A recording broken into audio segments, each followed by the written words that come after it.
So we've been talking about big data, and you've mentioned big data and the quality of data. So how can financial institutions use that data, but also interpret it in a way that they need to do?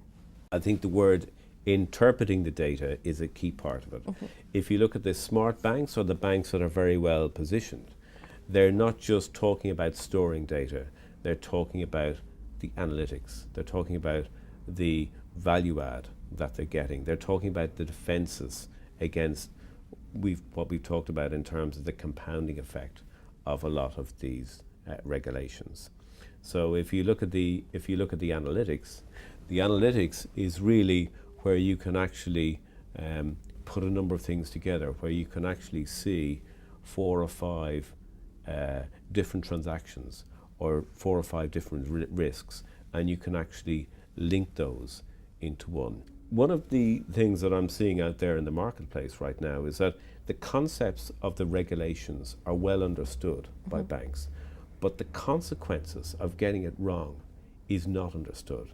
And what good analytics will do is to really be able to enumerate and give worked examples of what getting it wrong is going to mean in this new environment. So if we take the example of global custodians or asset managers, for instance, how could they make sure that they can avoid any risks associated with possibly interpreting data wrongly? Well,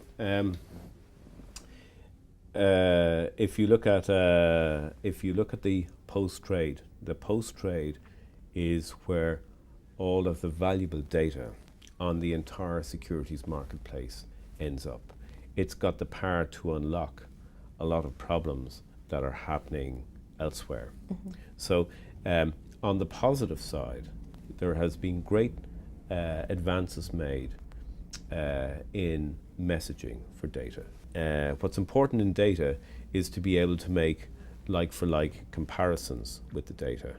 And a lot of our business is about providing a golden copy. And a golden copy is really where a critical decision can be made on a piece of data. It's absolutely confirmed to be highly accurate. The second part of it, though, isn't just about the accuracy of the data, it's on the timeliness. Because the second thing we're seeing with the smarter participants is that there's actually commercial opportunities, even trading opportunities, out of having that correct or accurate data way before all of the participants. And these are the types of applications, or these are the things that people can do when they actually have got a technology investment that gives them this result to a high standard. I see. But that obviously has some costs involved with it. In your view, what would be some of some cost-effective ways to avoid high costs? Well, I think you have to look at it from a lot of perspectives. I think what's very important is that if you look at the return of investment on the technology here, I think you're going to see very compelling cases for the return on investment. So the other way of looking at this is what is the value of getting it right? What is the value of making the right investments? And the value of getting it right is going to be easier compliance, more efficient compliance. I find that a lot of market participants, everybody's worried about being compliant. However, a lot of people are throwing a lot of reports together. They're throwing a lot of systems together to make sure that they're compliant. And I don't think that's good enough. We're going to end up in a situation where, from industrializing processing in the post-trade, savings are going to be made. But all of those savings are going to be depleted if organizations don't get more efficient in terms of how they get all of that reporting information together.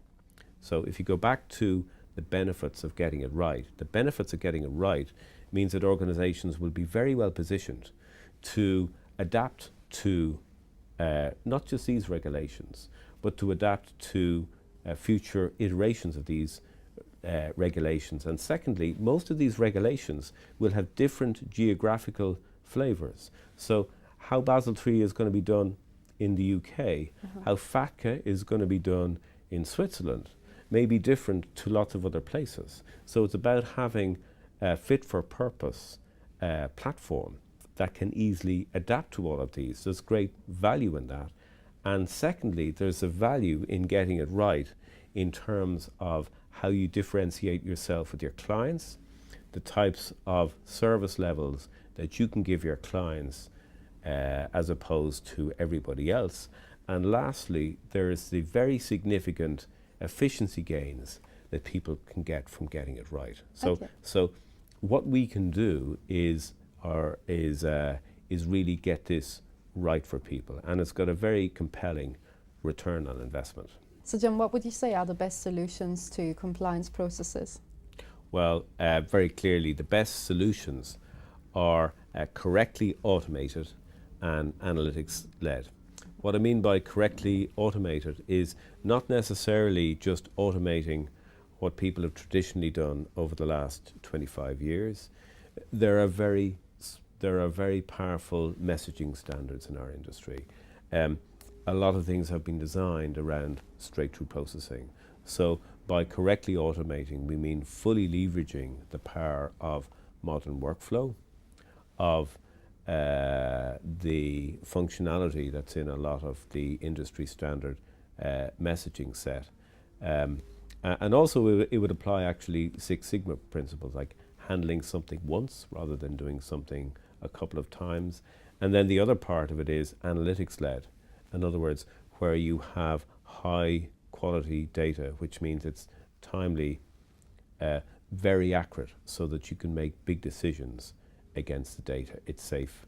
And then solving and using that to solve the compounded consequences problem of regulations. And thirdly, doing it in such a way that you're future-proofing your applications against likely changes to the regulation in future.